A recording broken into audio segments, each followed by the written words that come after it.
Assalamualaikum warahmatullahi wabarakatuh. Kami dari kelompok 2 yang beranggotakan saya sendiri ada Nesya Putri, lalu ada Asila Ranita Libriani dan juga Neng Nurita. Kelompok kami membahas tentang pemberdayaan sebagai proses. Eh, Pertama ada pengertian. Sebagai proses, pemberdayaan merupakan serangkaian kegiatan untuk memperkuat dan mengoptimalkan kemampuan kelompok lemah dalam masyarakat, yaitu kelompok-kelompok marginal seperti kaum miskin, perempuan, buta huruf, dan kelompok terabaikan. Hal itu juga dapat berarti peningkatan kemampuan untuk berpartisipasi, untuk memperoleh kesempatan, mengakses sumber daya dan layanan yang diperlukan untuk meningkatkan mutu hidup. Sehingga pemberdayaan dapat diartikan sebagai suatu proses terencana untuk meningkatkan mutu hidup dari objek yang diberdayakan. Dalam pemberdayaan masyarakat sebagai proses, masyarakatlah yang menjadi aktor dan penentu pembangunan. Usulan menemukan solusi yang diperlukan, memberi kepercayaan dan kesempatan dalam pembangunan. Selanjutnya, pertama adalah pemberdayaan sebagai proses perubahan. Setiap individu dan masyarakat pasti mengalami perubahan, baik yang bersifat alami maupun keinginan dan perilaku manusia itu sendiri. Oleh karena itu, perubahan terencana memerlukan pemberdayaan masyarakat agar mau dan mampu melakukan perubahan. Pemberdayaan sebagai proses perubahan memerlukan inovasi yang berupa ide, produk, gagasan, metode, peralatan, atau teknologi. Pemberdayaan sebagai proses perubahan memerlukan inovasi yang berupa ide, produk, gagasan, metode, peralatan, atau teknologi. Selain itu, pemberdayaan sebagai proses perubahan mensyaratkan fasilitator yang kompeten dan memiliki integritas tinggi, karena fasilitator akan berperan dan bertindak sebagai agen perubahan. Yang kedua, ada pemberdayaan sebagai proses pembelajaran. Perubahan dapat dilakukan secara paksaan, ancaman, bujukan, atau melalui pendidikan.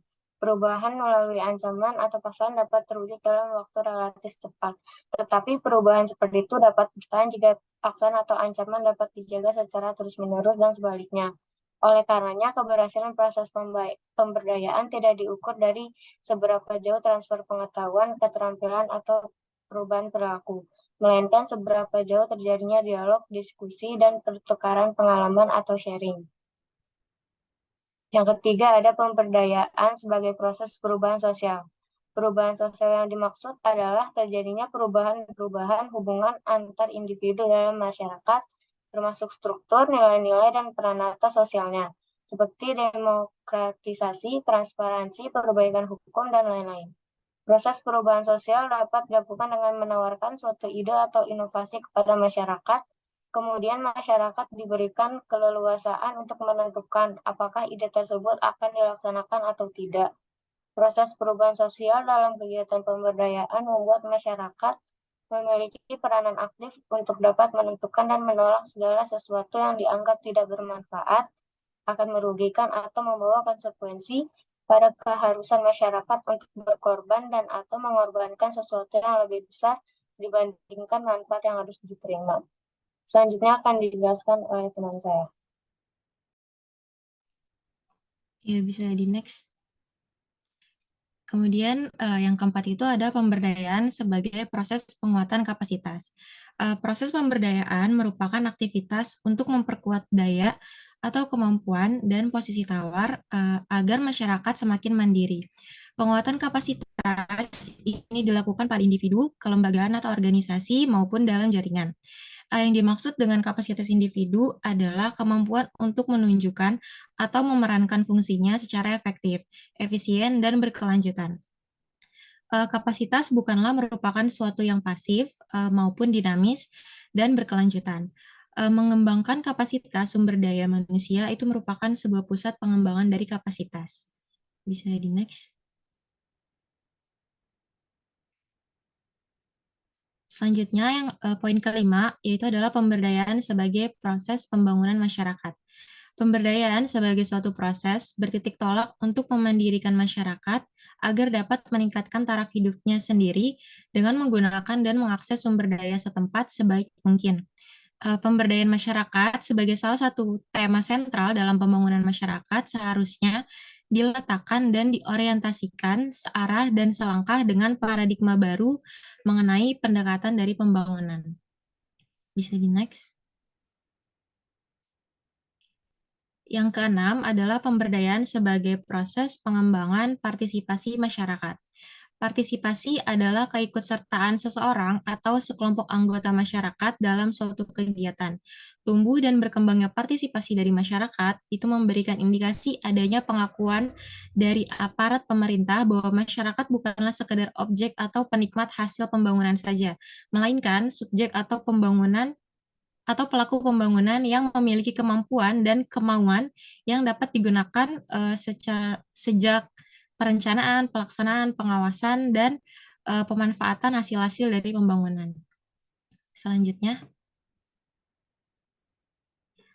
materi selanjutnya itu mengenai tahapan-tahapan proses pemberdayaan masyarakat. Bisa di next. Tahapan yang pertama atau tahapan persiapan atau engagement. Tahap persiapan ini memiliki substansi penekanan pada dua hal, elemen penting yakni penyiapan petugas dan penyiapan lapangan. Persiapan ini dilakukan agar pemberdayaan masyarakat dapat berlangsung dengan lancar. Kemudian tahap yang kedua ada tahap pengkajian atau assessment, di mana sebuah tahapan yang telah terlibat aktif dalam pelaksanaan program pemberdayaan. Pada tahap ini, petugas mengidentifikasi masalah, keputusan, dan sumber daya yang dimiliki dari kliennya. Ini dilakukan untuk menentukan sasaran pemberdayaan yang tepat karena masyarakat setempat yang sangat mengetahui keadaan dan masalah di mana tempat mereka berada.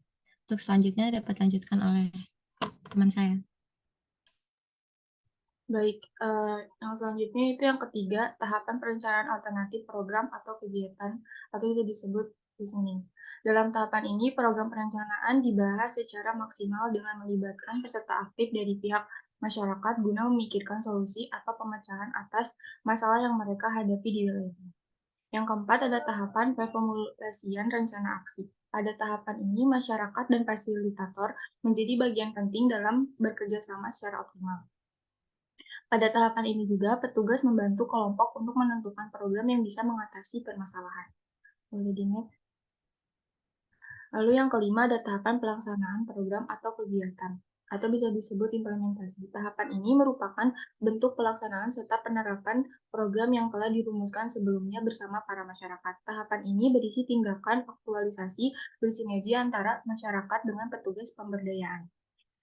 Lalu yang keenam ada tahapan evaluasi. Tahapan ini yang memiliki substansi sebagai proses pengawasan dari warga dan petugas terhadap program pemberdayaan masyarakat yang sedang berjalan dengan melibatkan warga. Boleh di next. Lalu yang terakhir, yang ketujuh, yaitu tahapan terminasi, yaitu sebuah tahapan di mana seluruh program telah berjalan secara optimal dan petugas fasilitator pemberdayaan masyarakat sudah akan mengakhiri kerjanya. Boleh di next. Selanjutnya ada kesimpulan. Pemberdayaan sebagai proses merupakan serangkaian kegiatan atau memperkuat dan mengoptimalkan kemampuan kelompok lemah dalam masyarakat. Kelompok-kelompok marginal seperti kaum miskin, perempuan, buta huruf, kelompok terabaikan. Selain itu, sebagai proses pemberdayaan merujuk pada kemampuan untuk berpartisipasi, memperoleh kesempatan atau mengakses sumber daya dan layanan yang diperoleh guna memperbaiki mutu hidupnya. Baik, cukup sekian dari pemaparan materi dari kelompok kami, yaitu kelompok 2. Jika ada pertanyaan, boleh langsung unmute atau di chat. Terima kasih.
Dikarenakan sudah ada beberapa pertanyaan di kolom chat, kami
Baik, saya akan menjawab pertanyaan dari Magfirani. Pertanyaannya, di PPT dijelaskan bahwa perubahan terencana memerlukan pemberdayaan masyarakat. Agar mau melakukan perubahan bisa dijelaskan maksudnya bagaimana? Terima kasih. Jadi yang dimaksud dengan perubahan terencana memerlukan pemberdayaan masyarakat agar melakukan perubahan, yaitu untuk melakukan sebuah perubahan atau pemberdayaan harus memiliki unsur yang terencana. Karena jika perubahan atau pemberdayaan tidak terencana, maka pemberdayaan tersebut tidak akan berjalan dengan sesuai keinginan. Oleh karena itu, perubahan atau pemberdayaan masyarakat memerlukan keinginan dari masyarakat tersebut sehingga masyarakat yang memerlukan pemberdayaan masyarakat dapat belajar dan memahami proses pemberdayaan karena pemberdayaan merupakan sebagai proses perubahan terencana di setiap individu maupun masyarakat. Bagaimana Mbak Firani? Baik, terima kasih Nurita dan kelompok 2 atas jawabannya. Oke, sama-sama.